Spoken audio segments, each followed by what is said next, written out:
Well, hello, hello, hello to my unstoppable lionesses. Welcome to the show. As you can see in front of you right now, we have quite a different show for you lined up for today, and I am very, very excited about it. You see Miss Dorothy over there. Miss Dorothy was kind enough to share her wisdom with us last week, and this week she brought friends. This week she brought friends. But I'm very, very excited because I always try to give you guys a wide variety of different nuggets and situations and fellow lionesses, sisterhood that you can tap into and understand that you are never, number one, never too young or never too old to pursue your dreams. Number one. Number two, and also the fact that even though we encounter so many different things in life, we are yet unstoppable because we are yet daughters of the King. So therefore, we just keep pushing and pushing and pushing, and knowing that what has been put within us will come to pass. So I'm very, very excited today to introduce you to Ms. Maxine Wright. Miss Wright, she's got the right last name, okay? Because she's a playwright. Okay. So she is definitely flowing in her lane. But she has a new play coming out, and it is going to be in Marietta, Georgia, for you Georgian ladies and gentlemen. This is not just for the ladies. As you can see, you see Carson down there, right? But she has a new play coming out. I believe it is in July. And so we're very, very excited about it. We want her to tell you a little bit of her story and kind of tell you about the play and the gist of it.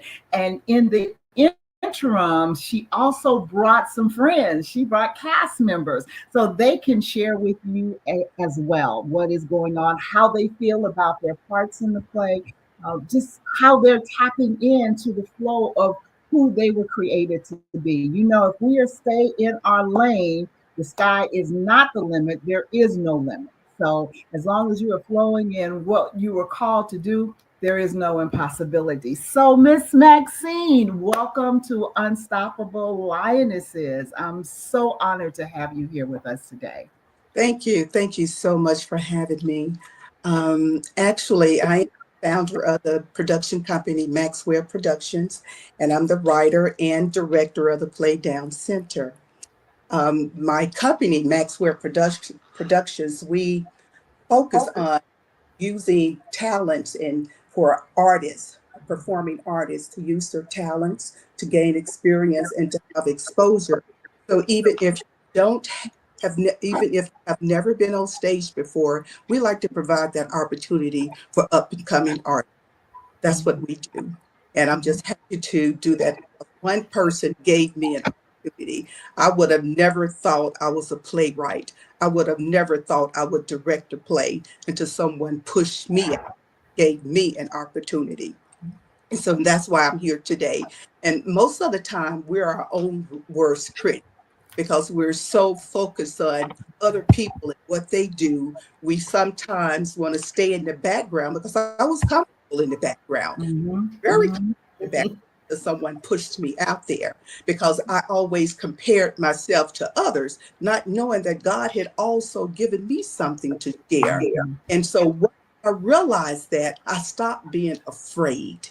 Mm, Stop being afraid. mhm, I allowed fear for so long to keep me in the background, mhm, comparing myself to this person, to that person, when God said, no, you're mm, your own distinct person. You are destined just like everyone else. I mhm. gave you something as well. So if we just can remember that we have something that He gave us, we can press forward with that. Yes. Because, like I said, the person who gave me that opportunity, I would have never done it, but she pushed me.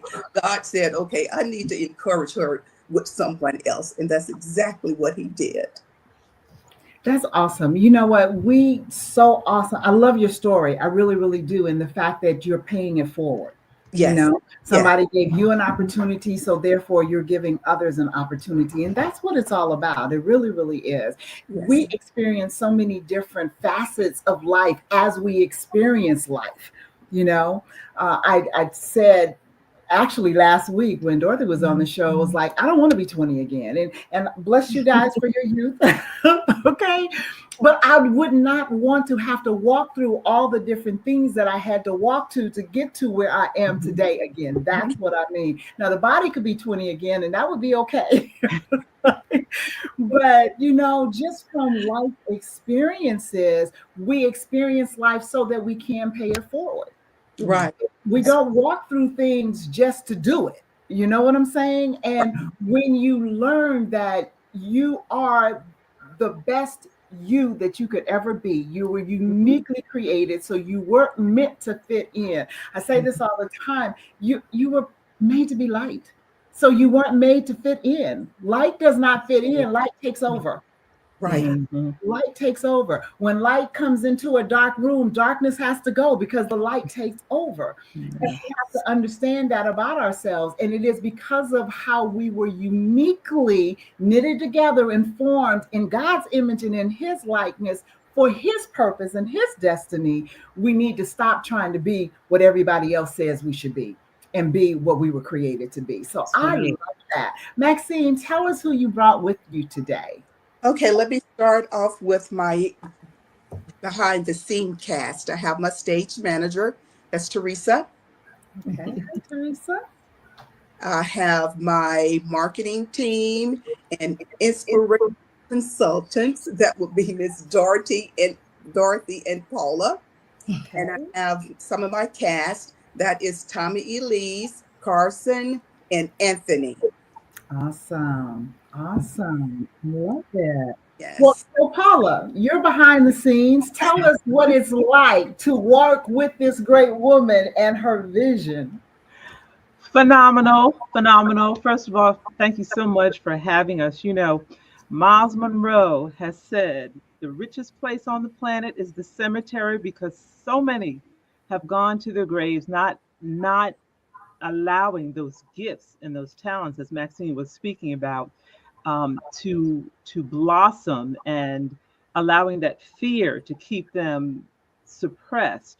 And I think Joyce Myers once said, sometimes you just have to step out and do it afraid. So I'm really grateful for my friend. She's a walking testimony in stepping out, not being afraid, maybe in the beginning, doing it afraid, but also stepping out on those gifts and talents, I call them a grave robber, being a grave robber, utilizing her gifts, utilizing her talents, allowing them to flourish in this particular production. I'm on board and excited and honored to be on board as her marketing and spiritual consultant, sharing who Maxine is and allowing the audience to get the opportunity to know who this woman is, what her vision is, the gifts and talents that she has within her, the the power of this particular production and why they need to come out and see it because they will truly, truly be blessed when they walk into the theater. They will not walk out the same. So I'm really honored to be along this journey as her marketing and spiritual consultant. Awesome. Awesome. Well, Carson, you're sitting there looking just so innocent and just demure. And, tell us about yourself and tell us what your role is. Sure, sure. Uh, hey everyone, my name is Carson Shearer. I'm an actor, and I've worked with Miss Maxine for a long time. I've done a lot of her productions. I've worked with her creatively for a while, and I love working with her. And in this particular production, I'm like, oh man, this is about to be like, this is about to be really good. I really enjoy. I play Chris in this play. And it's been a bit of a journey learning him and learning how he navigates through this story that Miss Maxine has put together for us. It's been great working with the cast and the crew. Everything's been pretty smooth, and I can't wait for you guys to see this. Awesome. So tell us a little bit about Chris. Is he your alter ego or is he totally different from you? Alter ego is really interesting because it's almost like I have to kind of go back to when I was in high school and what I was feeling like probably around like senior year and just thinking about the kind of mentality that like just the mentality that young Black men would usually have during this time, and the things that we can even fall prey to. Like, usually we're supposed to kind of focus, it's about time to get ready for college and everything like that. But there are a lot of pitfalls that you can easily step into. It's a lot easier than you think. So in this play, that's kind of what Chris finds out a little bit the hard way. Though he has he has a lot of support behind him, and he has a lot of people he can talk to, but it's a serious situation, and he learns a lot through that. So Chris essentially he goes through a bit of an evolution in here once he I was like, he is able to tap in, he's able to lock in spiritually, and yeah, not necessarily an alter ego, but definitely tapping back into that younger spirit. And of course, you look like you're still in junior high school, and you're going tapping back. Okay. It's awesome that I look that way. Kind of age, you know how it is. That's awesome.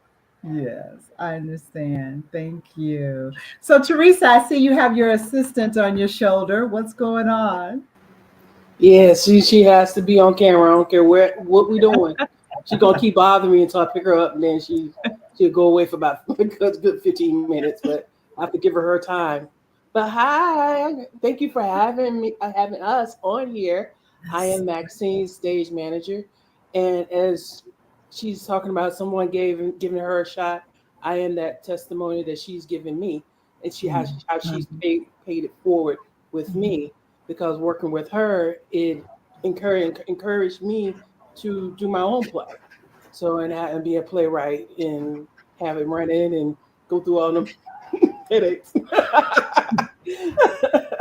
But it's good headaches, put it like that. And just the one thing, she's just always encouraging everybody to be their best. So I definitely love that about her. But the play is amazing. It's always, everything she creates is always amazing. There was one part in there, I told her it triggered me because that's like one of those characters. That's like I had to put hands on her. But like, yeah, we had some bits of furniture. But I love it how it came all together and how that character really saw, her mistakes and made amends. So it was full circle. Awesome. Well, thank you. And we're looking forward to seeing some of your plays as well. That's amazing. Thank you. That. All right, Tommy, it's your turn. So tell us who you are and a little bit of what you do in the play. Okay. So my name is Tommy Campbell. I've been working with Ms. Max honestly since I was born. I've been in the performing arts industry forever. So I've always been doing Christmas plays, Easter productions. This is the first production I have done with her outside of church. So I am so honored and so excited to be on the stage under her direction. And one thing I really love about her is she gives you a lot of room for creativity. Acting is creative, and yes, while you want to stay true to what the director envisions, we also like to have a little space to play and just breathe and do what you really need to do to sink into your character. So I really appreciate her for always just leaving that room for creativity while still knowing when to put her foot down. I love that about her. My character, Diane, she's an interesting one. She honestly is very insecure with herself. She doesn't really know exactly what's going on, but she's really just trying to put her finger on it so that she can kind of explain to herself and wrap her head around what has happened to her. And throughout this journey, she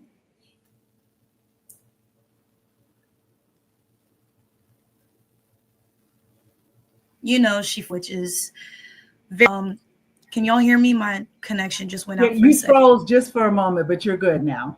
Okay. But yeah, she fights and she makes up, and she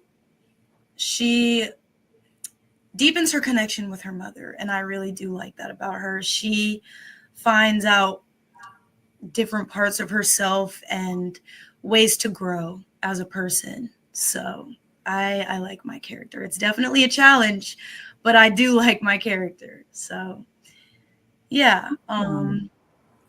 Yeah, I think that's it. That sounds exciting. Well, it sounds like you have been in training for a very long time to get to this place. So Yes, it's a ma'am. wonderful thing. It is, but and what you just said, that is the signs of a great director, because a director wants the character to be embraced, and when you can add some of you into it, then that helps the character to be fully developed, I guess. Right. So that's good. Awesome. Well, Miss Dorothy, what's Ah. up? How are you today? Awesome. I too want to say thank you for having us on and allowing us this opportunity to expose Down Center, this powerful stage play that's written and directed by the incomparable Maxine Williams Wright. She is all of that and some, all right? So as you have heard, Down Center is more than just a production. It's going to be a movement under Maxine's visionary, her leadership. And this story is going to unfold with raw authenticity, okay? Raw.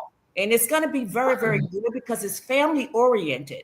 It's layered with emotion. So let's not get that mixed up here. And it's going to give you some bold truth. That's what this play is going to give you. And that's what I like about it, because her passion for storytelling and the community and transformation is at the heart of every scene that she's put into this play. Now, let's be clear. As you've heard them say, this is not Maxine's first production. Okay? It won't be her last production either.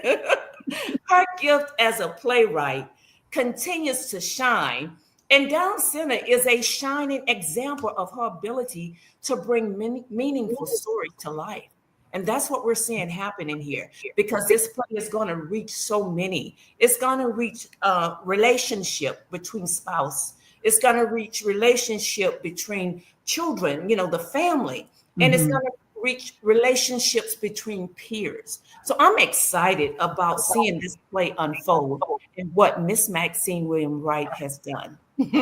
Right. All right. You know what, Maxine, with people like this around you, there really is no limit to what you can do. All right. That is awesome. Well, Anthony, tell us about yourself and your role in this production. Okay. Can everybody hear me? We can. Okay. We had a little technical difficulty where I had to change rooms. But my name is Anthony Brewer, and I'm playing Cedric in the play, along with my wife. Her name is Gwen in the play. This is my first time working with Miss Maxine. When she approached me with this role, and I actually read it, I was like, "Have you been in my house?" Where, literally, I read this guy, and I was like, "Wow, this is me." It's like she studied me, so I gotta check my house for mics and stuff like that, because this character is like spot on for me and my personality and whatnot, and I enjoyed reading about this guy, reading about this relationship that he has with his wife. It's a lot of what's happening, now. We get so wrapped up in life to where we forget to literally check in with each other as husband and wife, and I think this addresses that, and it hits it on the head. So I'm enjoying this character, and I can't wait to make it come to fruition on the stage. It's a beautiful thing. Thank you, Miss Maxine, for considering me for this. It's been a joy so and I can't wait for you to let me do my thing. It's amazing. You're great. That's awesome. That's awesome. It's amazing when you just watch, and I'm sure for you, Maxine, you watch God put the pieces together and he knows exactly who to place where. And Exactly. that's an amazing thing. So, Maxine, share with us kind of the backdrop of the play. What inspired you to write it? And I know that it tackles some very difficult situations in life. So, how did some of the experiences that you've walked through in life play into writing this? Well, let me first say this. This is the second time I am directing and putting on Down Center. I actually did it in 2014 inside the walls of the church. Okay. Okay. Let me tell you how the play got started. It wasn't me. At this point, I had directed some plays before, but I had never directed and adapted. I had Mhm. never written a play before. So one day I was just home behind my desk, nothing on, just sitting there, just staring into space, really. And I saw a girl on stage. She was actually standing on stage down center. I kind of shook my head and I don't know what's going on. What is this? So I just kept, staring into La La Land, doing a little something here and there. And the vision came back. And I'm like, what is this? I shook my head again because I didn't understand it. And she came back. At that point, I just turned around to my computer and started typing. Never thought I was getting ready to type a play that morning when I got up. I sat there for 6 hours without eating, without drinking, without doing anything. And when I stopped, I had written so many scenes and I sat back and I said, what is this?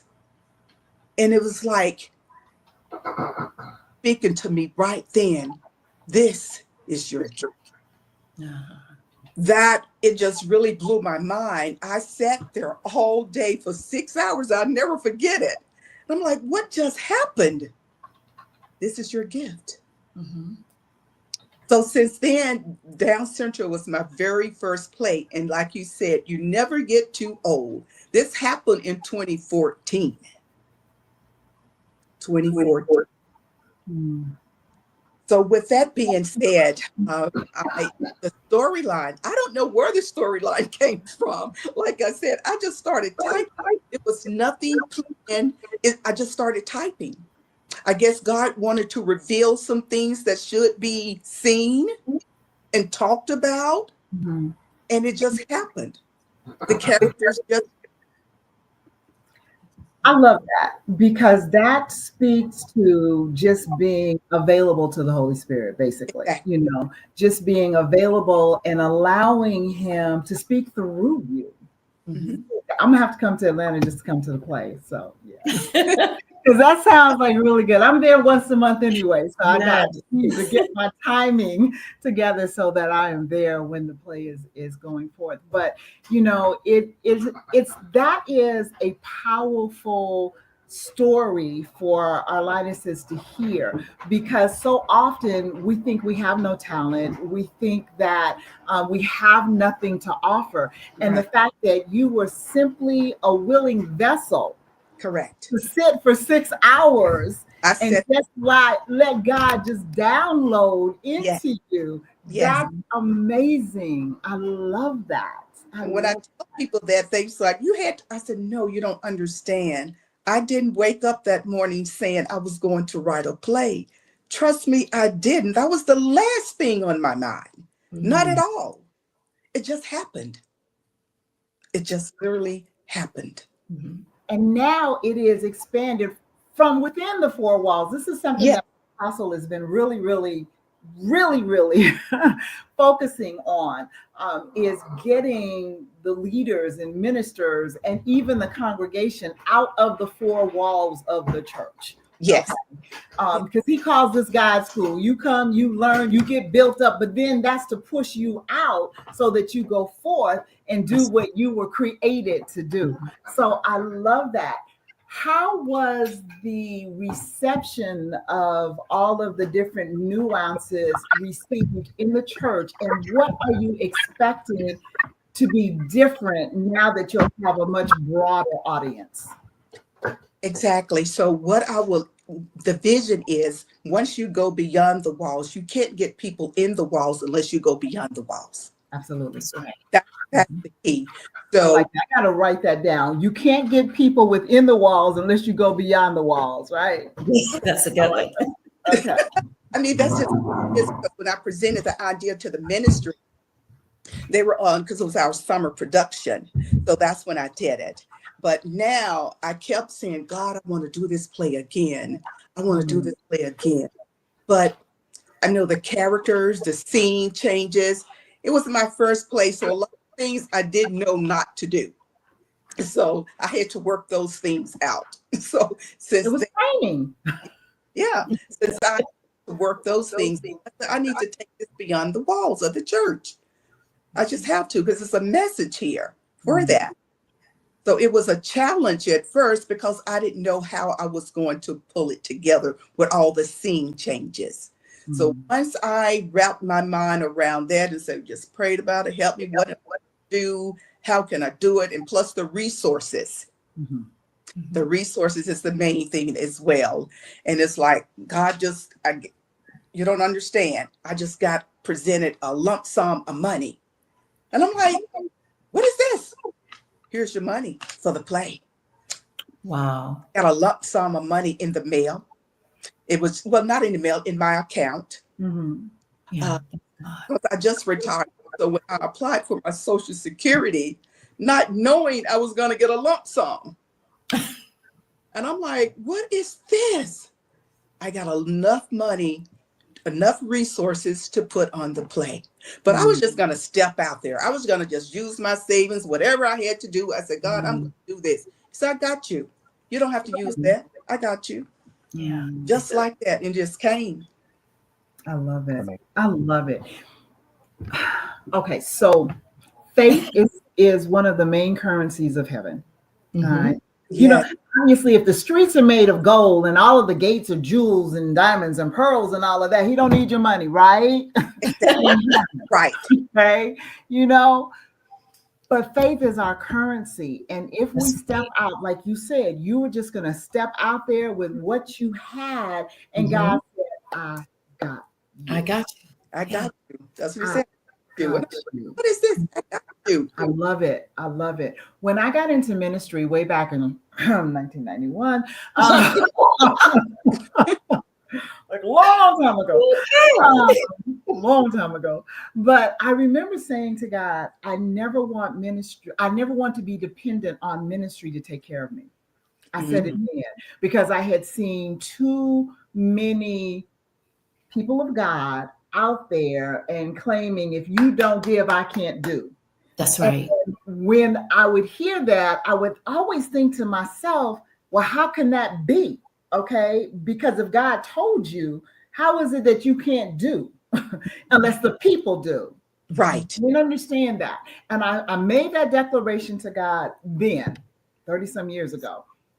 I promise you, everything that God has ever called me to do, I could have zeros hitting on zeros in the bank account, okay? Like double nothing, all right? But he would provide every step of the way. Every time. God will give you provision for his vision. Yes. If you say yes, he'll fund it. That's right. Every time.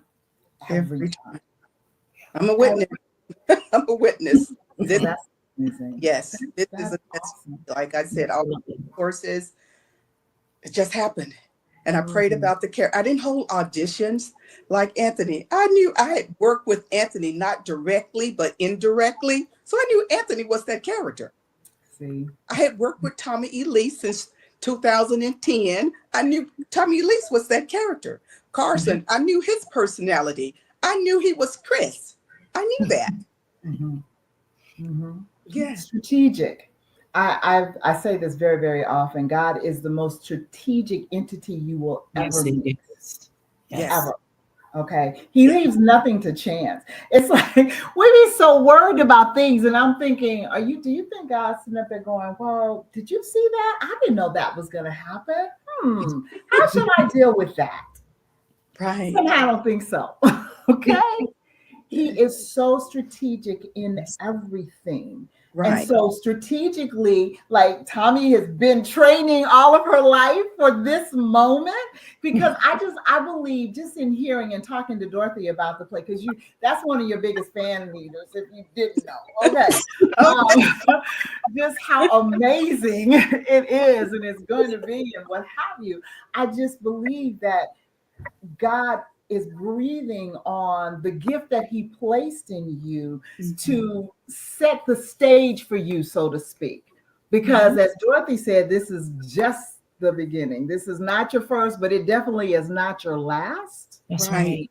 And I just feel that he's just setting the stage. I was sharing with I'm actually in a shut-in at my church right now.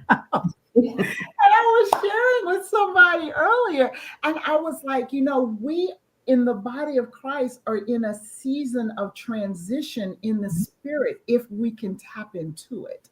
That's right. God is doing something right about here and now. And if we don't get so caught up, as Timothy told us, not to get so concerned about the affairs of this world that you miss pleasing the one that called you to be a good soldier. If you do not get so caught up in that and you allow God to be God as he is, That's right. yeah, there's no stopping us. As you said earlier, Colette, that our faith is our currency. Okay. And if God has called you to it, he knows that it requires currency. He knows that it requires movement. So when you are obedient and you step out in faith and do what he has called you to do, every opportunity is preparation for the greater. He's putting you in a place for the greater things that's happening. And you've seen this, Maxine. You've grown from play to play to play to place. This is not your first time being in the theater. Right. Let's make that clear. Even though you've been in the church, you've done play after play, but this is not your very first time being in a theater. You're going in a theater again, and the theaters are going to get greater. The audience are going to get full, so let's sell this thing out, let them see what God is doing. Your life is a testimony.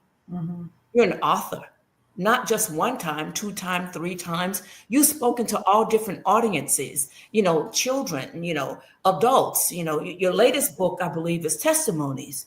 And you got testimonies just unfolding and within that book. You're not just a playwright. Right. You also a poet. Let the people know that about what they're getting. They're getting gifts that have been important to you and downloaded from heaven on high. And they need to come out and see what God has done and take advantage of it. So I want to encourage people to come out and see the extraordinary talent of Maxine Williams Wright. So we're going to do all we can to fill the seats and celebrate this creative force that we find in Maxine Williams Wright. We're just getting started. We're just getting started. And if I could piggyback on that too, that the one of the many amazing things about Maxine and her talent, as she was sitting there sharing how this was just being downloaded into her spirit, that she hadn't planned on writing a play that day. As I was reading that play and I was at the initial table read, as Anthony was saying, okay, has she been in my house? Because he could, he could relate, right? Carson and Tommy can relate to the characters that they are portraying. As a retired high school counselor of almost 20 years, when I have a student that comes in, I have a Lisa that comes in my office, or a Chris or a Diana or a Cheryl in the past that have shared with me, or maybe they've been sent down by an administrator for a disciplinary action. As I start peeling back the layers, I see what the situation is, or what situation, each and every one of the situations that the young people in the play are in, I have experienced in real life in the high school setting. On the flip side, in communicating with the parents and trying to bring healing and closure and resolution, you gain an understanding of what is going on in the household. So as a school counselor, sometimes you find yourself in the midst of both sides, both what's going on in the schoolhouse, so to speak, and both what's going on in the home, and trying to bring some resolution to this. So, as Dorothy was saying, and as we all were saying, the compilation of this cast and those of us who are behind the scene is orchestrated from above, because each of us are coming to the table. Some of us, unbeknownst to Maxine, coming to the table with a frame of reference that we can relate authentically to. These situations and these circumstances are authentic. They're not fairy tale type stories. These are situations and circumstances that the audience members will be able to relate to, but also some of them may be in the midst of these situations. They will possibly come away with a resolution, whatever the situation is that they are dealing with now. So it really is an opportunity to experience real life situations with a bit of humor on the stage as well, and to really, really be blessed not only by the production, but also blessed by Maxine's testimony and her journey to where it is that she is today with bringing this production to the stage. Absolutely. Yes. That's awesome. I applaud you, number one, for working with the children for so long. Because truly, I know you are anointed. Yes. But I also find it very fascinating that just hearing about the storyline of the play, that you would be able to add, as you just said, counsel from both sides of the table. Yes. You know? Seriously, it's like listening to Carson. I'm wishing maybe I'll bring my 20-year-old with me, because he did not finish school. Let me just be transparent, and I'm trying to get him out of his own way right now. Okay, he has a 9-month-old baby, and it's like, what are you doing, sir? So I'm thinking, even what Carson was showing, I need to bring him to Atlanta so he can sit in the audience and figure out how to get out of his own way. But I'm just in listening to this, I have no doubt in my mind that it will be evangelistic. Yes. Yes.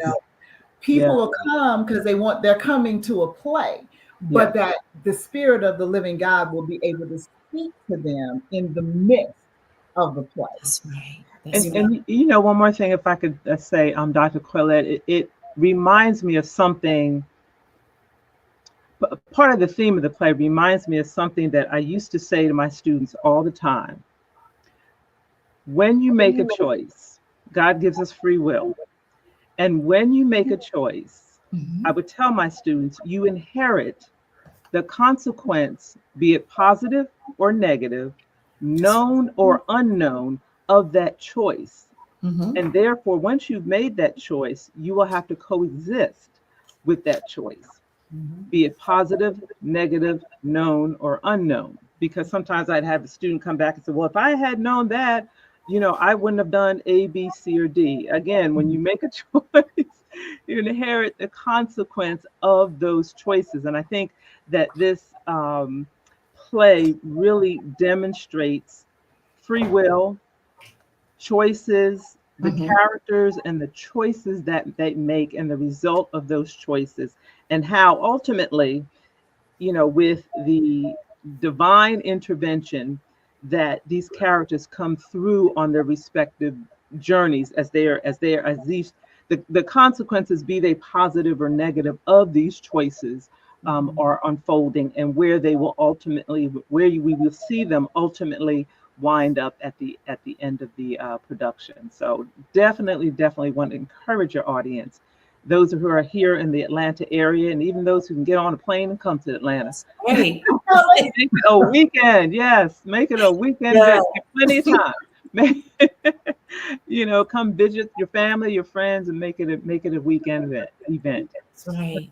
So that is awesome. I love that. Teresa, I'm gonna put you on the spot because I just had a download. So kind of explain what you are experiencing in your world as you are helping to facilitate someone else's vision. How is that impacting your vision?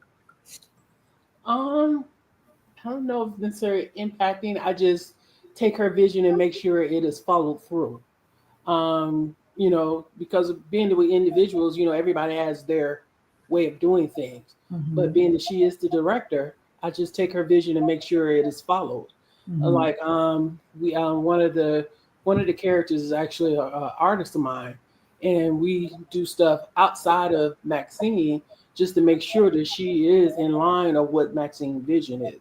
Gotcha. So it is always about her vision. And I do love the fact that Maxine allows the actors to be creative too. But at the end of the day, we still got to follow her vision. Mhm. So That's yeah, important. yeah, I like it's that. very important. That's important. So, Tommy, we've got like 5 minutes left in the show. So, just take a few moments and speak to the youth that may be thinking about pursuing their passions in life, be it acting or whatever. How have you been able to focus to stay on the proper path of pursuing yours? Oh, that's a great question. Honestly, I have just kept a village around me that holds me accountable to my word, because while yes, I do love doing this, I am still a teenager. So I would like to go off and have fun and do other things and, prioritize not necessarily the wrong things, but not the things that should be prioritized Mhm. first. So just having a village around me has just always kept me solid. Having people that believe in me, and I have to believe in myself. That's really the Mhm. biggest thing, because people can believe in you all day. People can tell you everything, but until it gets in your brain that this is what you want to do and you can do it, then nothing will happen. So I just, please, please, please believe in yourself, because there are so many struggles. There are so many things that people go through. Me, myself, I am a sickle cell patient. So, if you, for those of you who don't know what that is, it is a blood disorder that deals with your hemoglobin. Mhm. And it also means that some of our cells are crescent moon shaped. Other cells are round, so they just kind of get blocked up in a certain area of your veins, and wherever that is, it hurts. So this could also contribute to frequent hospital visits that just kind of, it's very mentally draining on top of the physically draining part. It makes you feel like you can't really do much, because after I get out the hospital, I have to catch up. I have to catch up with everybody else, and I also have to learn the content, at least in school. I have to catch up and have to learn the content that we're currently learning simultaneously. Mhm. And that's very stressful. And you can lose faith in yourself, and you can be like, am I even equipped for this? Like, what am I doing here? Like, do I really want to do this anymore? But just have faith in yourself, have faith in God, and lean on people, because that's very important. Learning to ask for help is definitely something that I've learned over the years as well, with just kind of staying focused and prepared. Um, Also networking, just asking questions to anybody, always learning, just staying interested in it, really, because I know that people my age, we don't exactly know what we want to do, and I'm in a place where I know what I want to do.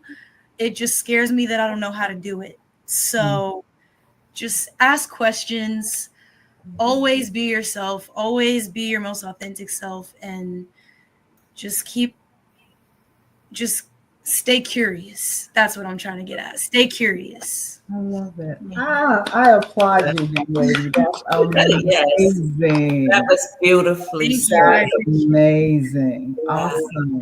Thank you. Well, Maxine, you got 70 seconds. Where's the show? When is the show? How do we get tickets to the show? The show is one day only. It's Saturday, July the 12th. It's going to be at the Strand Theater in Marietta. We have a 3 o'clock and a 7 o'clock show. You can actually purchase tickets at the box office. Let me give you the number for the box office. Let's see here. Where is it? The box office is 770-293-0080. Also, we do have a link, but I can't give you the link. It's so long, but just call the box office and the box office will set it up, and you will avoid also online fees going through the box office. Awesome. Yes. Well, it has been an extreme pleasure to host all of you today. Thank you so much for showing up for my Lionesses and for just pouring in. Tommy, you're an incredible young lady. I just need to tell you that, for real, for Thank real. you. I appreciate it. Maxine, I'm looking forward to meeting you in person because I'm gonna come to the show. Seriously. Awesome. Thank you. We're out of time, but I thank you guys. I am so excited for what God is doing in each and every one of your lives. And just, keep pressing. Keep pressing. All right. Thank you for having me. Thank you. You're welcome. Thank you for having us, and blessings to you.